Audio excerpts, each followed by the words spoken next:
Bem-vindos a mais um Deep Dive. Hoje o papo é sobre a biologia, super complexa por trás do sexo, do gênero e como o sistema nervoso entra nessa história toda. Oi, pois é, um tema fascinante. A gente está se baseando num material bem denso de pesquisa neurocientífica mesmo, que vai tipo da genética até o comportamento reprodutivo. Isso. E a ideia é desvendar um pouco essa maquinaria, né? Hormônios, genes, como eles moldam as diferenças, as semelhanças. Exato. E como o cérebro e o corpo conversam nisso tudo.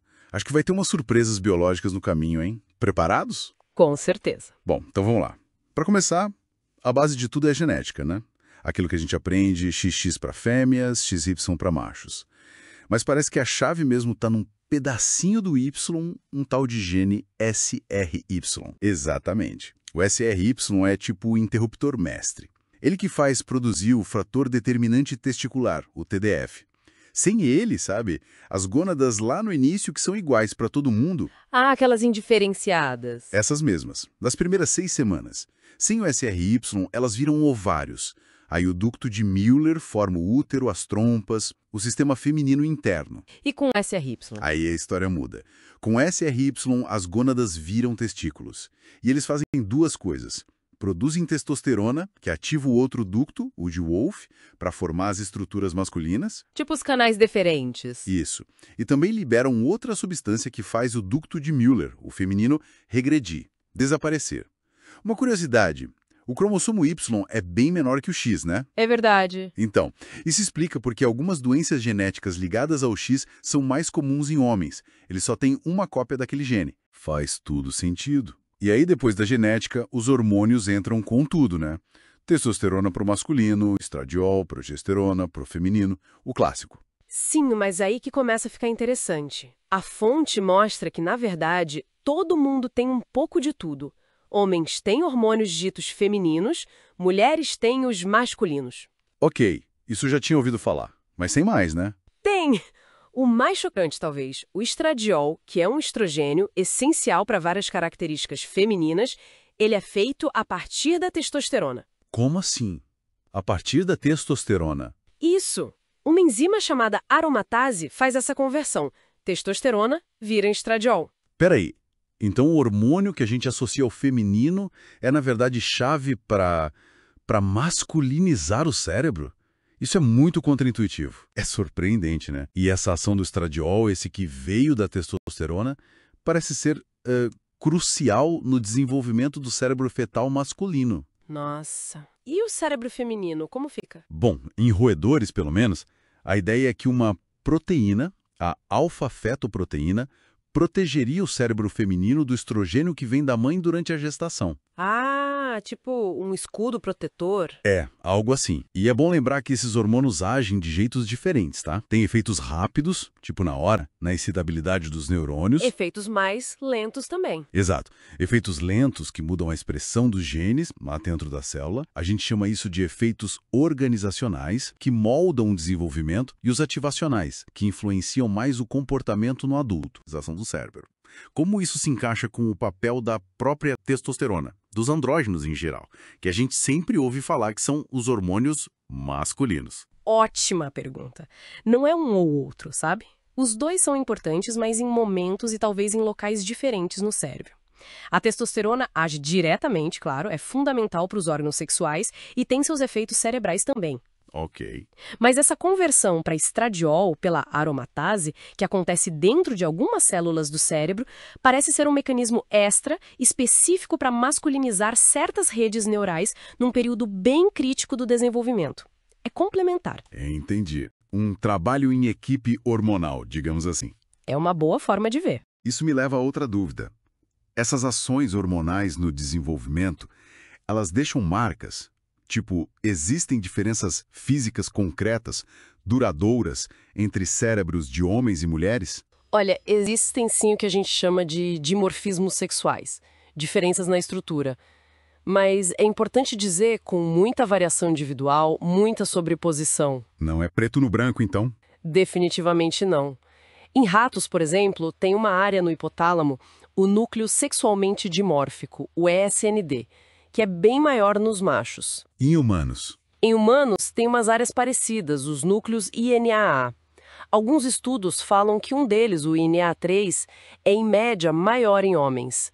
Mas assim, os dados são complexos, sabe? Muita controvérsia ainda. Entendo.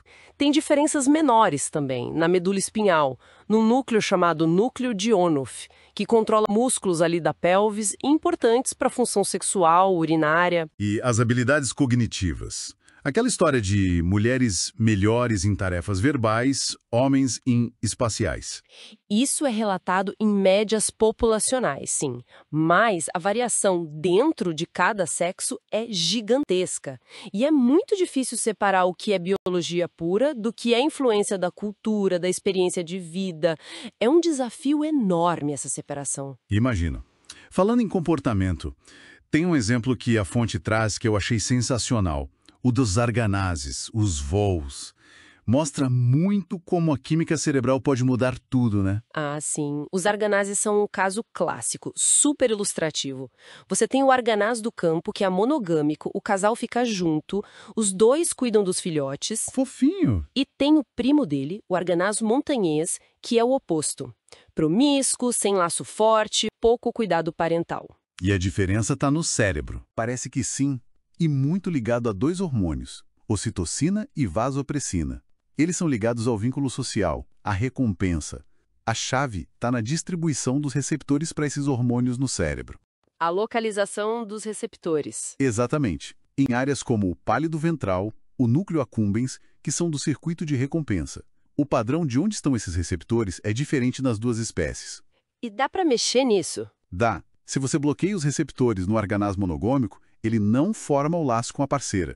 E o mais doido, se você aumenta artificialmente os receptores no arganaz promíscuo, ele pode ficar mais, digamos, fiel. Caramba! Que poder que esses receptores têm! E em humanos, tem algo parecido? Olha, estudos de imagem cerebral mostram que essas áreas ricas em receptores de ocitocina e vasopressina ascendem quando a gente vê fotos de pessoas que a gente ama, tipo parceiros, filhos. E já acharam até variantes genéticas no receptor de vasopressina que se correlacionam com a qualidade do casamento, pelo menos em homens. Incrível! A biologia ali influenciando até o relacionamento. Isso puxa para outra questão. E quando a biologia, genes, hormônios não bate certinho com a identidade de gênero ou com a aparência da pessoa? O material explora isso também. Tem condições como a síndrome de insensibilidade androgênica, a CIA. São pessoas XY, geneticamente masculinas, que produzem testosterona, mas as células não respondem a ela. O receptor não funciona direito. E aí? O resultado é que elas desenvolvem testículos, mas ficam internos, por fora a aparência feminina. E geralmente a identidade de gênero também é feminina. Nossa. E tem outros exemplos. Tem a hiperplasia suprarrenal congênita, HSC. São mulheres XX expostas a níveis muito altos de androgênios ainda no útero. Elas podem nascer com a genitália ambígua e às vezes relatam interesses ou comportamentos considerados mais tipicamente masculinos. Complexo. E tem o caso bem conhecido e trágico do David Reimer, um menino XY que por um acidente médico na infância foi criado como menina. Eu li sobre isso. Foi terrível, né? Muito. Apesar de toda a criação como menina, ele nunca se sentiu como tal. Sofreu muito e acabou revertendo o gênero na adolescência. Esse caso é muito citado como uma evidência forte de que a identidade de gênero tem uma base biológica bem profunda, sabe? Que não é só criação ou construção social. Uau. Realmente. Da genética, passando por hormônios com papéis inesperados, a química cerebral por trás dos nossos laços mais fortes e essa complexidade toda da identidade. Fica muito claro que a biologia do sexo e gênero é, assim, muito mais cheia de nuances do que a gente costuma pensar. Sem dúvida nenhuma. E fica uma reflexão, né?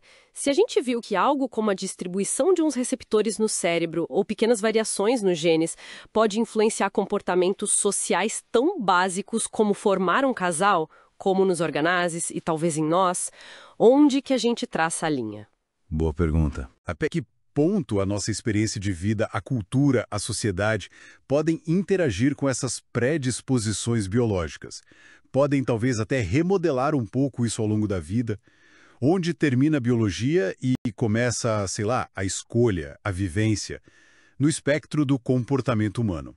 Acho que essa interação natureza-criação continua sendo a grande questão, né, pra gente pensar.